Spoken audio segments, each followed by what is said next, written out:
Hey guys, welcome back to our channel. ఎండాకాలం అయితే వచ్చేసింది మామ. ఇంకా అలా ఈత కొడదామని చెప్పి ప్రసాద్ అన్న, ముని అన్న, పార్దు అందరం కలిసి దగ్గరలో ఉన్న క్వారీకి అయితే వెళ్తున్నాము. ఇంకా దారిలో మా ప్రసాద్ అన్న షాప్ దగ్గర ఆగాడు మామ. సరే ఈ టైంలో షాప్కి ఎందుకు వెళ్ళాడు, ఏం కొంటున్నాడు అని చెప్పి చూస్తూ ఉన్నాం మేము కూడా. సరే ఇంకా అలా చూస్తూ ఉంటే ఒక వాటర్ బాటిల్, 2 షాంపూలు తీసుకొచ్చాడు మామ. చాలా ఇంటెలిజెంట్ ఫెలో ఈ అన్న. నేను వీడియో తీయడం చూసి ఈ అన్న సిగ్గుపడుతున్నాడు మామ. చిచ్చి, మీరు సిగ్గుపడకండి, చచ్చిపోవాలనిపిస్తుంది. మీరు కూడా ఈ సమ్మర్ సీజన్స్లో స్విమ్మింగ్ చేద్దామని చెప్పి అలా బాయిలకి వాటికి వెళ్తుంటారు కదా. సో జాగ్రత్త మామ, ఈత రాకపోతే దిగద్దు. సో పెద్దవాళ్ళు ఎవరన్నా ఉంటే దిగండి, అంతేగాని ఈత రాకుండా దిగద్దు మామ. సో ఇంకా మా పార్థుగాడు చూడండి ఎలా దూకాడో.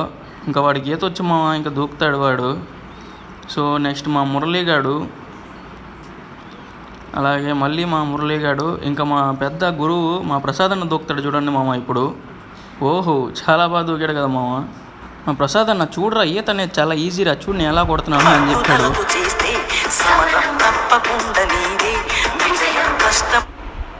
మా కార్తీక్ గారు చూడండి మామ ఎలా దూకుతున్నాడు.